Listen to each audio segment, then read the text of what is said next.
बुद्धि युक्तो जहातीह उभे सुकृत दुष्कृते तस्माद्योगाय युञ्जस्व योगः कर्मसु कौशलम।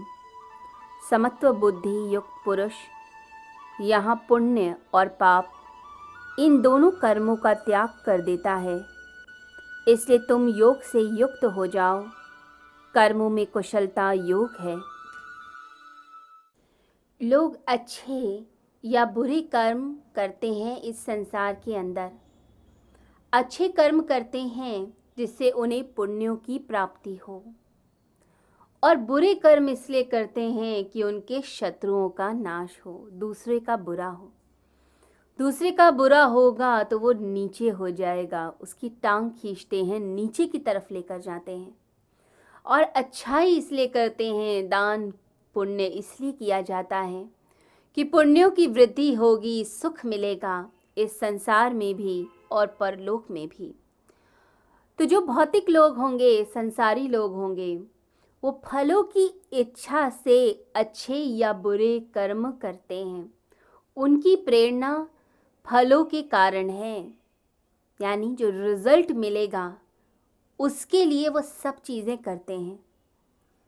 परंतु जो आत्मा की तरफ चलते हैं, जो आत्मा की तरफ मुड़ चलते हैं, जो चाहते हैं अध्यात्म की तरफ चलना, अपने आप को जानना कि मैं कौन हूँ, कहाँ से आया, मेरा उद्देश्य क्या है, जो अपने जीवन का वास्तविक उद्देश्य खोजते हैं, स्वयं को खोजते हैं, वह लोग अच्छे और बुरे फलों की तरफ नहीं जाते।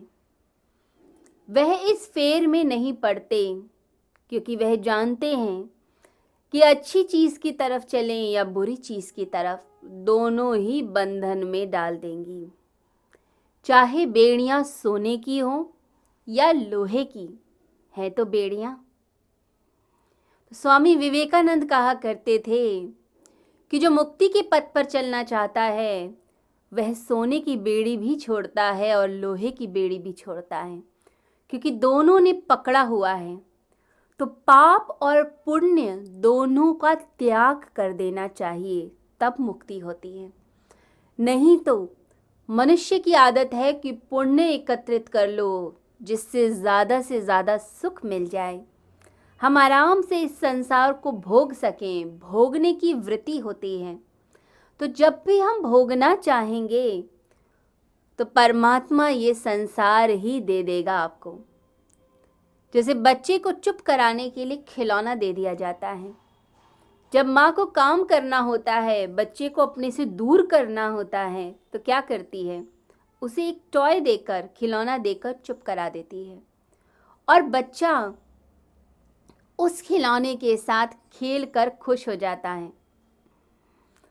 परंतु जो व्यक्ति परमात्मा को ही चाहता है, जिसका मन भगवान की भक्ति में लगता है, भजन में लगता है, जिसे कीर्तन करना अच्छा लगता है, जिसे नाम स्मरण की आस है, उसमें ही एंजॉय करता है, परमात्मा की शक्ति में अपने आप को लिप्त कर देना चाहता है, भक्ति करना चाहता है, ऐसा मनुष्य पाप और पुण्य दोनों के फेर में नहीं पड़ता।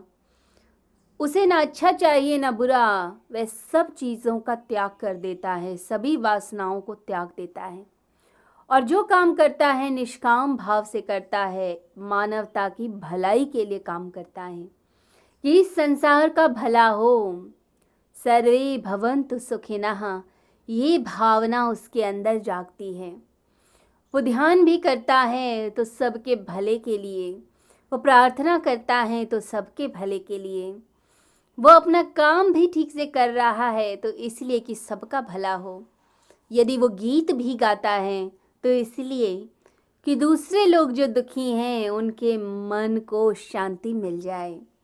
वो यदि कुछ कहता भी है तो वाणी से शांति टपकती है, मिठास टपकती है, क्योंकि उसके अंदर की शांति दूसरे व्यक्ति को प्राप्त हो जाए।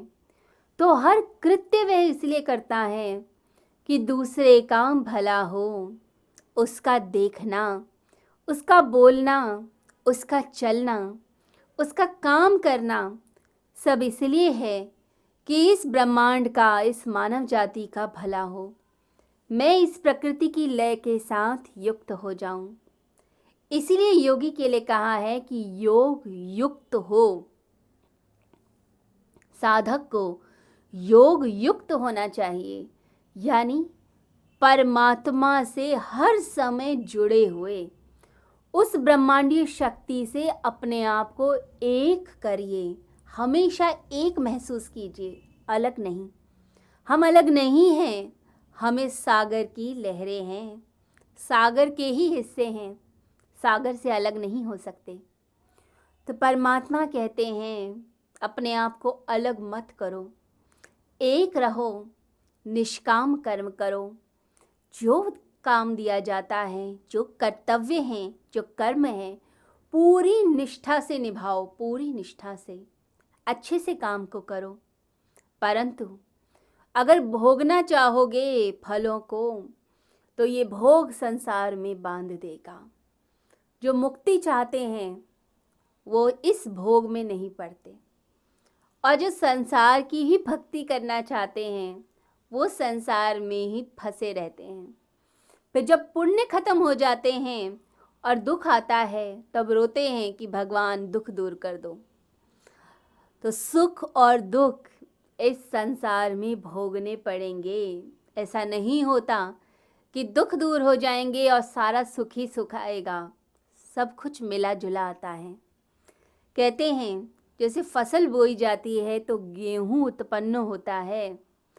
गेहूं की बीज बोओगे तो गेहूं की फसल आएगी, परंतु गेहूं के साथ भूसा भी आता है।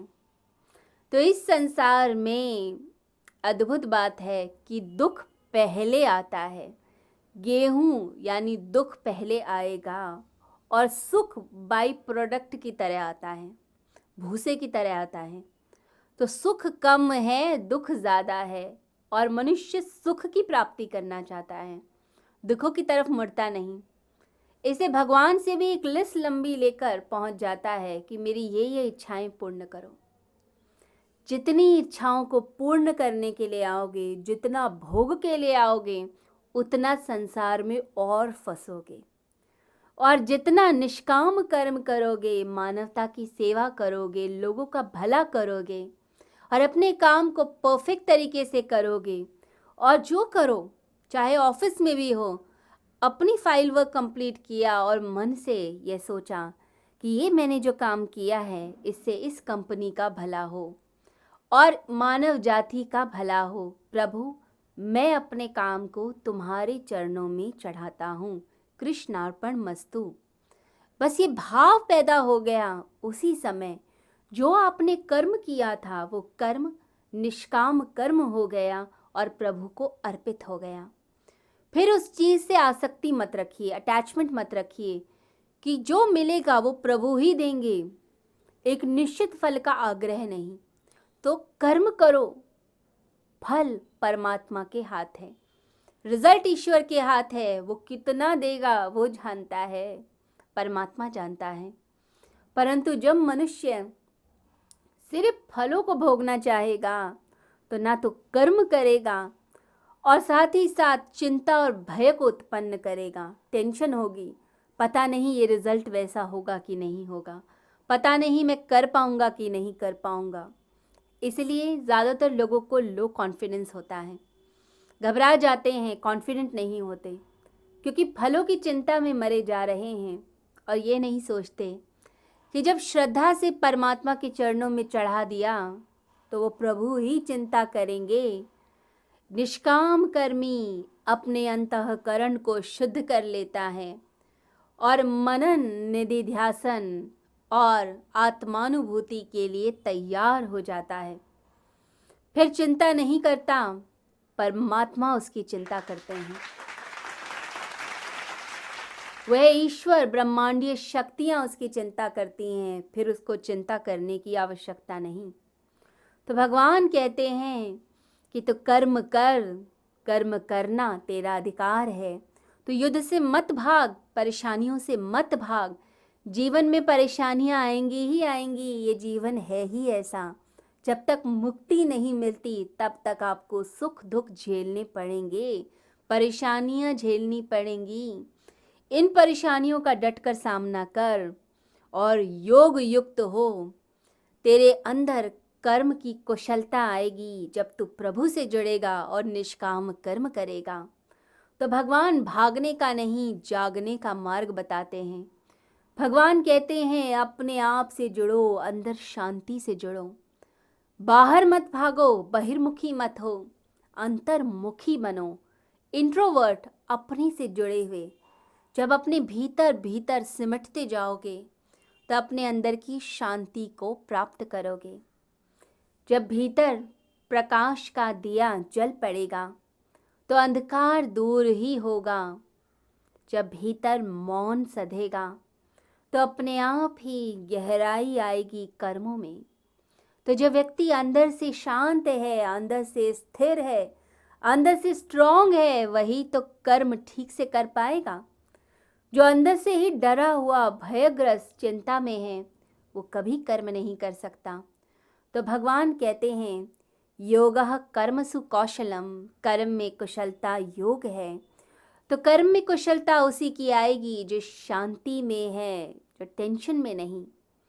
जो टेंशन में रहता है, एंग्जाइटी में है, डरा हुआ है, भय में है, उसके पैर तो कांपते हैं। जैसे शराबी के पैर कांपते हैं, ऐसे ही उसके हाथ पैर कांपते हैं। जितना मन डोलेगा उतने हाथ हिलेंगे, जितना चित्त कंपेगा उतना ही कर्म भी कंपेगा, उतना ही काम नहीं होगा। इसलिए जब आप परेशान होते हैं तो काम में मन नहीं लगता, काम नहीं होता।